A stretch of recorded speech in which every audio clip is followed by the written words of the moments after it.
વર્તમાન વિપરીત પરિસ્થિતિમાં પણ કેવી રીતે આનંદથી જીવી શકાય તેના પર આચાર્ય ચંદ્રજીત સુરીની ખાસ સ્પાર્ક ટુડે સાથેની વાતચીત આપ નિહાળો। વર્તમાન સમયમાં યુદ્ધો, પેટ્રોલ, ડીઝલની અછત, મોંઘવારીની માર જેવી પરિસ્થિતિમાં ગરીબ અને મધ્યમ વર્ગના લોકોને જીવવું દુષ્કાળ બન્યું છે। ત્યારે મનની પ્રસન્નતા કેવી રીતે ટકાવી શકાય એના પ્રશ્નમાં અલકાપુરી જૈન સંઘમાં બિરાજમાન આચાર્ય સંપન્યાસ ચંદ્રશેખર વિજયજી મહારાજના શિષ્ય આચાર્ય ચંદ્રજીત સુરી મહારાજે સુંદર માર્ગદર્શન આપ્યું હતું। આવો આપણે સૌ એમના મુખેથી સાંભળીએ। નમસ્કાર દર્શક મિત્રો, સ્પાર્ક ટુડે ન્યૂઝમાં આપનું હાર્દિક સ્વાગત છે। જૈનોના દિગ્ગજ આચાર્ય ચંદ્રશેખર મહારાજ સાહેબ, જે પન્યાસ પ્રવર પરંતુ આચાર્ય સમ એવા ચંદ્રશેખર મહારાજ સાહેબના શિષ્ય ચંદ્રજીત વિજયજી મહારાજ સાહેબ અને ઇન્દ્રજીત વિજયજી મહારાજ સાહેબ અત્યારે અલકાપુરી જૈન સંઘની અંદર બિરાજમાન છે। વર્તમાન સમય જે રીતના ખરાબ છે, સાહેબજી, મારો સીધો સવાલ એવો છે કે અત્યારે ચારે દિશાની અંદર યુદ્ધનું વાતાવરણ છે, માહોલ છે, અને ઈરાન અને ઇઝરાયલ અને અમેરિકા આના કારણે હોર્મુઝની ખાડી બંધ, તેલની જે પ્રમાણેની સ્કેરસિટી ઊભી થઈ છે, આના કારણે વિશ્વના દેશોમાં ભાવ વધારો પહેલાં થઈ ગયો છે, હવે આપણે ત્યાં પણ વધવા માંડ્યો છે। અત્યારે દરેક વખતે આપણે જ્યારે વસ્તુ ખરીદવા જઈએ તો 2 દિવસ પહેલાં ખરીદ્યું હતું એના 70 રૂપિયા હતા, 2 દિવસ પછી જોઉં તો એને 80 રૂપિયા 85 રૂપિયા થયા જ ગયા હોય છે।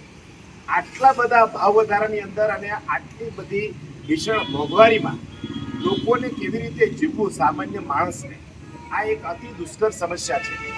જૈન શાસ્ત્ર પ્રમાણે અથવા તો એક ગુરુ પ્રમાણે આપ લોકોને શું શિક્ષા આપશો, શું ઉપદેશ આપશો કે આ વર્તમાન સમયમાં આટલો કઠિન કાળ છે, એનાથી બચવું હોય, મનની સ્વસ્થતા રાખવી હોય તો શું કરવું?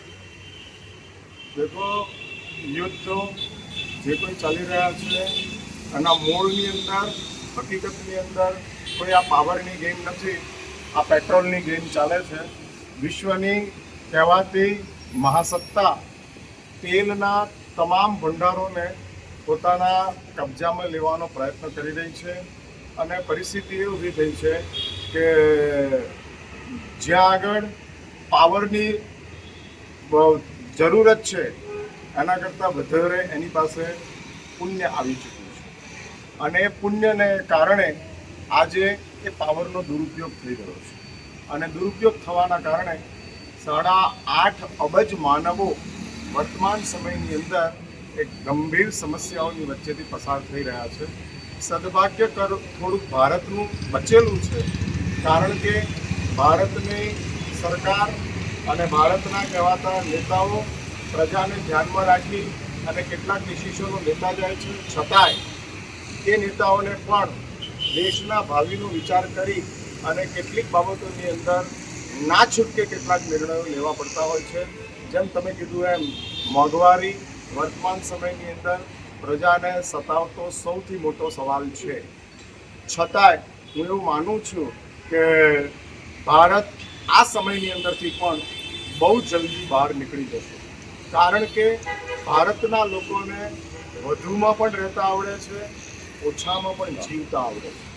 હા, એટલે એક્સેસને કેવી રીતે યુઝ કરવો એ પણ ભારત જાણે છે અને સાવ એબ્સન્સ હોય તોય કેવી રીતે પોતાના જીવનને એડજસ્ટ કરવું એ ભારતની પ્રજાની પાસે હોર્મોન્સમાં આવેલી આ એક વિશેષતા છે। માટે આ દેશની અંદર અનેક કુદરતી આપત્તિઓ આવી, અનેક વિષમ પરિસ્થિતિઓના સર્જન થયા, છતાંય વિશ્વ જે રીતે કુદરતી આપત્તિઓની અંદર 4 વર્ષ પહેલાં આવેલા કોરોનાની અંદર જે રીતે વિશ્વની અંદર તબાહી થઈ એવી ભારતમાં તબાહી થઈ નથી। એ જ રીતે માત્ર રાજનેતાઓ નહીં પણ ભારતની અંદર રહેલી ધર્મ પ્રત્યેની એક તીવ્ર આસ્થા, ધાર્મિક હોવું અને ધર્મની શ્રદ્ધા રાખવી એ વસ્તુઓની વચ્ચે નાનકડી એક લક્ષ્મણ રેખા છે। આમાં એ નાનકડી લક્ષ્મણ રેખામાં એ ભૂમિકા છે, મંદિરે નહીં જનારાને પણ ભગવાન માટે શ્રદ્ધા હોય છે, મંદિરમાં જનારાઓને શ્રદ્ધા હોય એ સ્વાભાવિક છે, નહીં જનારને પણ ભગવાનની અંદર શ્રદ્ધા છે અને આ દેશની પારંપરિક રીતે આવેલી આ સ્થિતિ છે।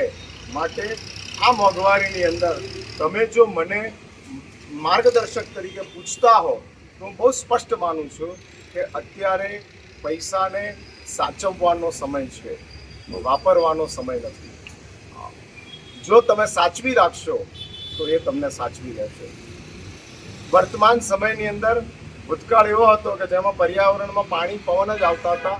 હવે પર્યાવરણમાં પાણી પવન અને પૈસો ત્રણે ઉમેરી લો. પાણીને બચાવવાથી આપણે બચશું, પવનને બચાવવાથી આપણે બચશું, એ જ રીતે પૈસાને બચાવવાથી અને માટે જ પરમાત્મા મહાવીર દેવે અપરિગ્રહનો સિદ્ધાંત જગતની સમક્ષ મૂક્યો છે. પ્રભુએ વિશ્વને 4 સૌથી મહત્વની ભેટ આપી છે. એમાં અહિંસા છે, અનેકાંત છે, કર્મવાદ છે અને છેલ્લે અપરિગ્રહ છે.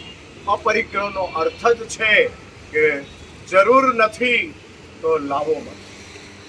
જેટલું છે એની અંદર એડજસ્ટ થવાનો પ્રયત્ન કરો.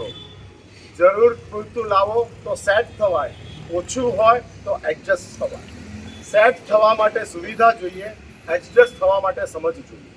હા, અને સમજ તમારી પાસે હોય તો બહુ જ સરસ રીતે તમે તમારા જીવનને એડજસ્ટ કરી શકો છો.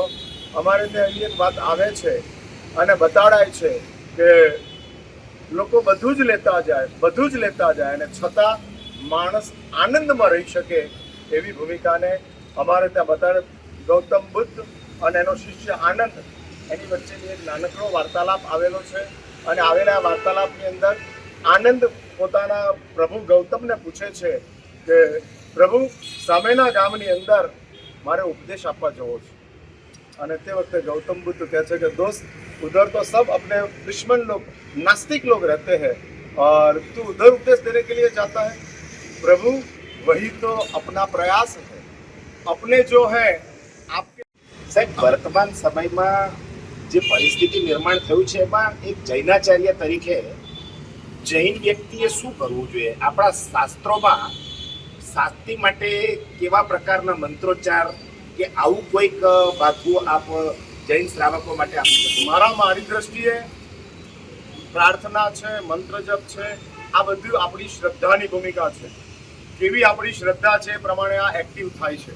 હા, એટલે એક વાત સમજી રાખજો, મંત્રોને, પ્રાર્થનાને એક્ટિવ કરવા માટે, રિચાર્જ કરવા માટે શ્રદ્ધા જરૂરી છે. જ્યાં સુધી તમારી પાસે શ્રદ્ધા ન હોય તો તમે મંત્રોને રિચાર્જ કરી શકતા નથી. અને હું એ પૂછવા માંગુ છું કે આપણી પાસે શ્રદ્ધાનું લેવલ કેટલું? મને એવું લાગે છે વર્તમાન સમયની અંદર શ્રદ્ધાનું લેવલ બહુ જ નીચે ચાલ્યું ગયું છે. માણસ લોજિકની અંદર આવતો ગયો છે. એટલે મંત્ર જાપોથી કે પ્રાર્થનાથી વિષમ પરિસ્થિતિને આપણે પાર કરી દઈશું એવી મિથ્યા ભ્રમણાની અંદર રહેવાની જરૂર નથી. હું એવું માનું છું કે વર્તમાન સમયની અંદર વધુ ને વધુ આપણી સમજને આપણે જેટલી સ્પષ્ટ બનાવતા જઈશું, જેટલી ક્લિયર કરતા જઈશું, એ પ્રમાણે આપણે આપણી જાતને એડજસ્ટ કરી શકશું. નો ડાઉટ મંત્રો અને પ્રાર્થનાની અંદર મને કોઈ અશ્રદ્ધા નથી, મને તો પરિપૂર્ણ શ્રદ્ધા છે જ. પરંતુ એની સાથોસાથ જો સમજનો વિકાસ થાય અને આપણે એક માનતા થઈ જઈએ કે આ પરિસ્થિતિની વચ્ચેથી આપણે નીકળવાનું છે. વરસાદ હોય, લાઇટ ન હોય અને તે વખતે આપણે જેમ એડજસ્ટ થઈ જઈએ છીએ. આપણે કોઈ વરસાદની સામે ફરિયાદ કરતા નથી, લાઇટ નથી એની સામે ફરિયાદ કરતા નથી. એ પરિસ્થિતિની અંદર આપણે આપણી જાતને એડજસ્ટ કરી દઈએ છીએ. એ જ રીતે જો વધુ ને વધુ સમજ આપણી પાસે આવતી જાય કે આ પરિસ્થિતિ છે, ફરિયાદ કરવાથી કોઈ ઉકેલ આવનાર નથી. ઓન ધ કોન્ટ્રરી, ફરિયાદ કરવાના કારણે આપણા મનની અંદર વધુ અશાંતિ ઊભી થશે અને ફરિયાદ આપણી કેટલા લોકો સાંભળશે, કેટલા લોકો ઉકેલ આપશે, એ પણ મોટામાં મોટો સવાલ છે. તો આપણી સમજને અને આ સમજને તમારે વધુ સ્વસ્થ બનાવવી હોય તો સદગુરુઓનો સત્સંગ વર્તમાન સમયમાં સૌથી વધારે ઉપકારક બનશે. ભગવાનની પ્રાર્થના કરતા સદગુરુઓનો સત્સંગ અત્યારે વધુ લાભદાયક બની શકે એવું હું માનું છું.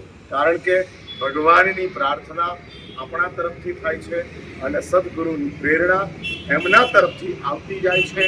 અને એટલે જ જો આપણી પાસે એડજસ્ટ થવા માટેની સમજ હોય, નાનકડી એવી સમજો આપણે પેદા કરી શકતા હોઈએ. અને જૈન દર્શનની અંદર એવા અનેક દ્રષ્ટાંતો આવે છે, એવા અનેક શ્રાવકોની વાત આવે છે કે જેણે પ્રતિજ્ઞા લીધી હતી કે આજે ખાઈ શકાય એટલું જ કમાવું અને એટલી જ કમાણીની અંદરથી તે પોતાનું જીવન જીવતો હતો.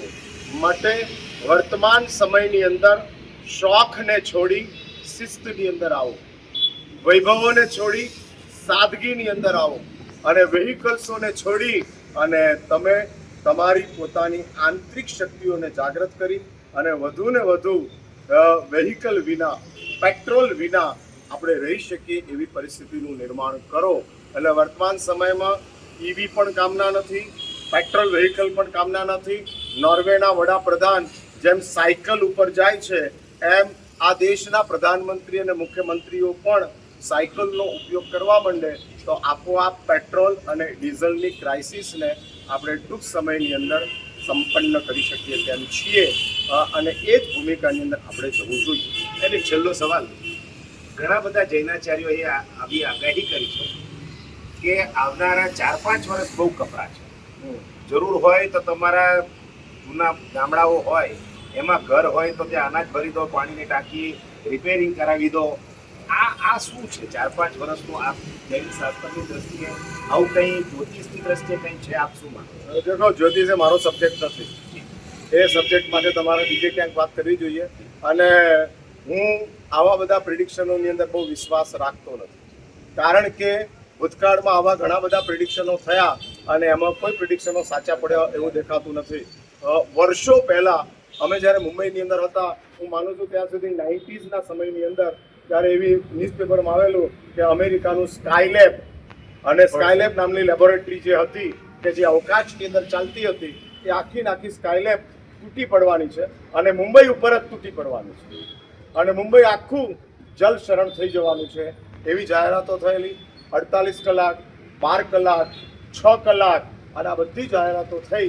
તે વખતે મારા ગુરુદેવ પૂજ્યપાદ પન્યાસ ચંદ્રશેખર વિજયજી મહારાજને પણ આ સવાલ પૂછવામાં આવેલો હતો અને તે વખતે મારા ગુરુદેવે બહુ સુંદર વાત કરેલી હતી, જે હું અહીંયા આગળ કોટ કરું છું.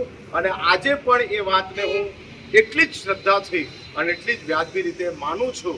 અને તે વખતે મારા ગુરુદેવે હજારોની જનસભાની અંદર કીધેલું હતું.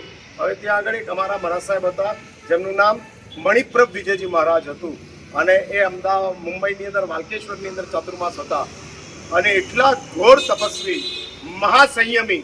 અને તે વખતે ગુરુદેવે ડિક્લેર કરેલું કે જ્યાં સુધી મુંબઈની ધરતી ઉપર મણિપ્રભ વિજય છે ત્યાં સુધી સ્કાયલેબની તાકાત નથી કે મુંબઈ ઉપર પડી શકે.